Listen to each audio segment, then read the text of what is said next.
इमाम राजी रहमतुल्लाह अलैह का कौल है कि मैंने सूरत असर का मतलब एक बर्फ फरोश से समझा जो बाजार में आवाजें लगा रहा था कि रहम करो उस शख्स पर जिसका सरमाया घुला जा रहा है। इसकी ये वाली बात सुनकर मैंने कहा यह है वल अस्र इन्नल इंसान लफी खुस्र का मतलब कि बेशक इंसान खसारे में है।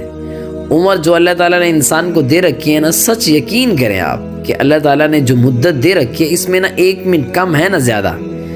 अगर इसको हम सही तरह इस्तेमाल करेंगे ये बर्फ़ की मानित है, पिघल जाएगी। अगर नहीं इस्तेमाल करेंगे तो ये तेज़ी से गुजर रही है। अगर इसको ज़ाया किया जाएगा, ये गलत कामों में सर्फ कर दिया जाएगा तो इंसान खसारे में है। अगर इसको किसी नेक कामों में खर्च किया जाएगा तो ये कामयाबी है, इसी में इंसान कामयाब हो जाएगा।